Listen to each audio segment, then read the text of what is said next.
isezerano ntangere vyo gusubira kubana namwe banywanyi bacu muriko murabana natwe makuru n'ibiganiro vya misi yose tubandanya gushikiriza kuri no mbonesha kure yacu ari nayo yanyu Umuhuza TV. Uyu ni umwe tugiye kubageza kamakuru biriko biravugwa bigezweho ngaha mu gihugu c'u Burundi, akaba ari amakuru tuza kugaruka kuri vyinshi bigiye bitandukanye. Murano makuru turaza kugaruka ku vyatangajwe n'umukuru w'igihugu nyene Cobero Varisito Ndayishimiye, aho avuga ko agiye kuva hasi agwanye abiye amadolari yari kwinjira mu kigega ca leta, kuko ngo hamwe atagikozwe mu minsi za uretse ko ata mukozi wa leta azohembwa, nta miti yo kuvura abanyagihugu izoba ikiboneka hamwe n'ifumbire. Perezida Varisito Ndayishimiye akavuga ko mbere n'ibisata vyose vy'igihugu bishobora kuyangara. Ibi kandi umukuru w'igihugu akaba yabivuze inyuma yaho atangarije ingene ababajwe nuko ibanki y'isi hamwe na FMI vyamwagirije kurya ibiturire kandi bikorwa n'akarwi k'abantu gakorana na Oberi. Ayo makuru tukaba twarayabagejeje ko ivyo tukaza ko bigaruka ko aho avuga ko iyi forode y'amadolari iteye ubwoba kandi ishobora guteza ikibazo gikomeye cyane mu gihugu. Aya tukaza kuyagaruka ko mu buryo burambuye. Nako kandi murano makuru tubabwira ko abanyororo bavuga ko badakeneye kugaburirwa ivyanyazwe abavyeyi bigorewe bagwana ngo bapfungurire imiryango.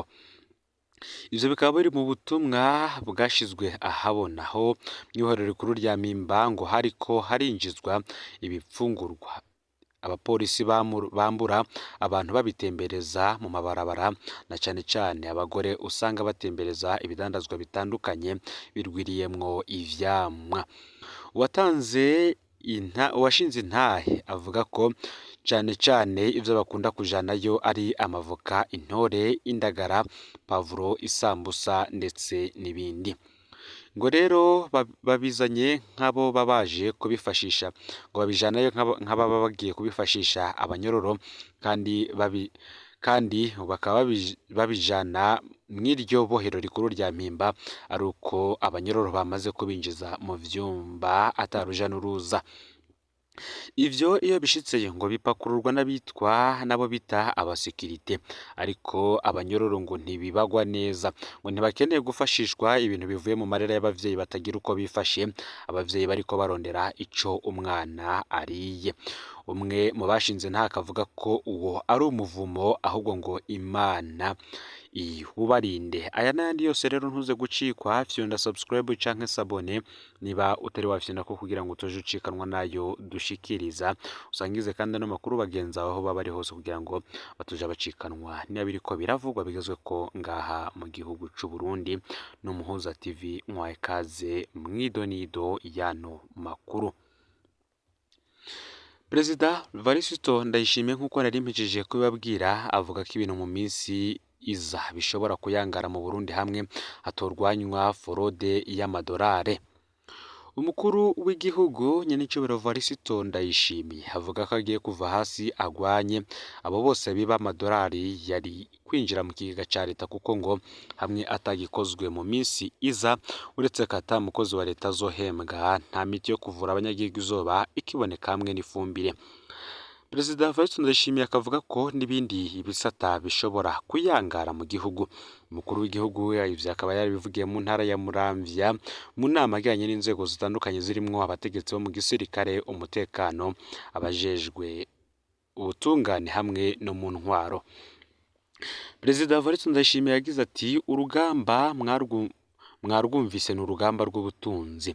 Tworaba nabi nta mukozi wa leta azosubira guhembwa, tworaba nabi nta muti uzosubira kugurwa, ifumbire ntisubire kuboneka, mbere ibintu vyose musange vyabaye poto turavye nabi. Nico gituma navuye hasi n'inguvu nyinshi, ndabasavye rero munshigikire mwese atawusigaye inyuma.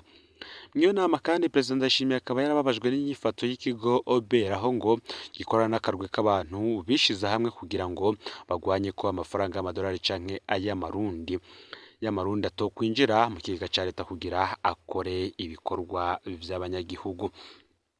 Ibi bikaba vyaraje bikurikira ivyo yari yatangaje yuko yuko ababajwe n'ingene ibanki y'isi ndetse n'ikigega FMI vyamwagirije ko ariwe arya ibiturire ngaha mu gihugu c'u Burundi.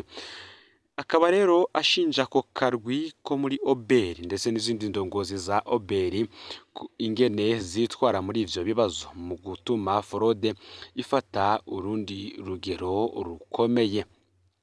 Nako kandi Perezida Varisito Ndayishimiye ubwiwe mu kwemeza ko hari ako karwi k'abansi b'igihugu bishize hamwe mu guhomvya igihugu babifashijwemo n'ikigo Oberi kijejwe kwegeranya amakori n'amatagisi. Perezida Varisito Ndayishimiye yashimikiye cyane ku bikorwa vy'ikigo Oberi, aho yavuze ko kidakora ico kijejwe kandi ari wo mutima igihugu kizeyemwo amafaranga yo kucubaka. Nitwotangara rero mu minsi iza twumvishe bamwe mu ndongozi za Oberi nabo bafatiwe ibihano nk'uko vyari vyagenze kuba ku ndongozi zari zihari z'ibanki nkuru y'igihugu BRB. Hakaba hari andi makuru tukiriko dutohoza ko tuza kubashikiriza arabana n'ivyaka karwi kiyemeje kudodobereza imigambi ya Perezida Varisito Ndayishimiye. Murano makuru kandi reka tubabwire ko hari ibivugwa ku murwi w'igihugu ujejwe agateka kazina muntu CNUDH, aho amashirahamwe mpuzamakungu asaba ko CNUDH yakwa iteka bita statut A. Amashirahamwe aharanira agateka kazina muntu Human Rights Watch na Burundi Human Rights Initiative aherutse kwandikira urunani mpuzamakungu rw'imirwi y'ibihugu ijejwe agateka kazina muntu mw'ikete ry'impapuro 17, aho Human Rights Watch na Burundi Human Rights Initiative zerekana ingene umurwi CNUDH utagira ubwigenge nk'uko bisabwa n'ingingo ngenderwako z'iyo mirwi bita Principe de Paris. Human Rights Watch ndetse na Burundi Human Rights Initiative aributsa kandi ko CNUDH kivuka mwaka w'ibihumbi 2011 wari umurwi wigenga koko kandi wakoze ibikorwa vy'iteka mu gihe wari urongowe na Frere Emmanuel Ntakarutimana, aho hagenewe Jean Baptiste baribonekeza mu mwaka w'ibihumbi 2015 umurwi wateye utakaza ubwigenge. Kuri baribonekeza CNUDH yarashobora gushira habona bimwe mu bibazo bikomeye bijanye n'agateka kazina muntu, ariko washira imbere kweza ubutegetsi bwa Perezida Nkurunziza. 67 ni muraba yagenywe mu mwaka w'ibihumbi 2019 umurwi ucutera usubira inyuma rwose mu bijanye n'ubwigenge. CNUDH ya 67 ni muraba bamwe bakaba bayishinja ko ikorera mu kwaha kwa leta. Human Rights Watch ndetse na Burundi Human Rights Initiative bishimika kwerekana ibiri muri raporo za CNUDH zo mwaka w'ibihumbi 2021 ndetse n'umwaka w'ibihumbi 2022 ngo CNUDH irakora ku bibazo bimwe bimwe ariko ntiyubahuka ihonyangwa ry'agateka ka muntu rifatiye ku mvo za politike. CNUDH ntivuga abanyuruzwa n'inzego z'igihugu bakaburwa irengero ryabo. CNUDH ntivuga ihohoterwa rikorerwa abatavuga rumwe n'ubutegetsi, kandi ngo CNUDH ntiyerekana abapfungiwe ubusa kubera ivyumviro vyabo vya politike.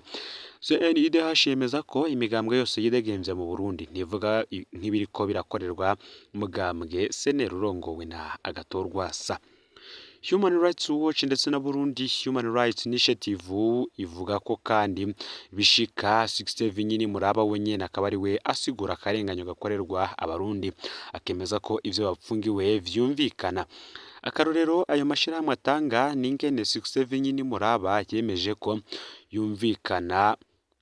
vyumvikana ingene muganga Christophe Sahabu yamaze indwi 6 afungiwe mu iperereza kandi ivyo bitemewe n'amategeko. 67 ni muraba yaremeje kandi ipfungwa ry'umushingwamanza Tony Nkina kandi ritarikurikije amategeko. CNUDH ntirigera isaba ko umumenyesha makuru Florian Rangabiye yorekurwa. Kuvuga ivyo vyose rero Human Rights Watch na Burundi Human Rights Initiative basaba ko CNUDH yo kwaka iteka rihabwa imirwi yigenga koko bita statut A. Tubibutse ko NDAKUGARIKA yigeze gutakaza statut A mu mwaka w'ibihumbi 2018 igitwarwa na Jean Baptiste baribonekeza, icisubira kubona statut A muri ruheshi umwaka w'ibihumbi 2021. urunani mpuzamakungu rw'imirwi y'ibihugu ijejwe agateka ka zina muntu rusanzwe rugabura iyo mirwi mu mice itatu. Hakaba harimo statut A ku mirwi yigenga koko, hakaba ari statut B ku mirwi itigenga neza na statut C ku mirwi itigenga na gatoyi. Imirwi ifise statut A ikaba igira ijambo muri Conseil des droits de l'homme i Geneve kandi ikaba iba inubashwe. Nawe wogira ico utangaje uravye ibikorwa n'iri shirahamwe rirongowe na Sixte Vinyi Nimuraba rya CNIDH rijejwe agateka ka zina muntu. Ese koko boba bakora ico bategerezwa gukora? Nako kandi kuri ubu tugaruka ku bivugwa mu gihugu c'u Burundi, aho tuza kugaruka mu ntara ya Kirundo aho bamwe bapfunzwe bagirizwa guhungabanya umutekano ubutunzi bw'igihugu n'ibidukikije. Ivyo bikaba vyari mu rubanza rw'ikibiriraho aho abantu batanu barengutse imbere ya sentare nkuru y'igihugu ya Kirundo mu buraruko bw'igihugu bagirizwa ivyaha bitandukanye. Nyuma y'urwo rubanza bane bakaba baragiriwe n'ivyaha bagirizwa, undi mwe we agaca arekurwa. Ayo rero niyo makuru yaragezwe ko muri kano kanya, nandi yose tukaza kuyabageza ku gusa. Tubibutse yuko Perezida Evaristo Ndayishimiye kuri ubu arengewe n'ishavu y'ingene zimwe mu nzego zikora ngaha mu gihugu c'u Burundi, cane cane ikigo kijejwe kwegeranya amakori n'amatagisi oberi, hamwe kandi n'ibi yavuze bigaragara ko bishobora kuza kugaruka ku banki nkuru y'igihugu BRB, aho ubwiwe yivugiye ko agiye kuva hasi arwanye amadolari yari yagenewe kwinjira mu kigega ca leta, kuko ngo hamwe atagikozwe mu minsi za uretse ko atamukozi wa leta azohembwa, nta miti yo kuvura abanyagihugu izoba ikiboneka. Vyonda subscribe canke sabone niba utari wafyonda ko kugira ngo utoje ucikanwa nayo dushikiriza. Sangiza ano makuru bagenzawe kandi aho bari hose kugira ngo batuje bacikanwa n'abiriko biravugwa bigizwe ko ngaha mu gihugu c'u Burundi, hanze imbere z'igihugu c'u Burundi ndetse no makungu ya kure. Ni Umuhuza TV, Imana ibahezagire.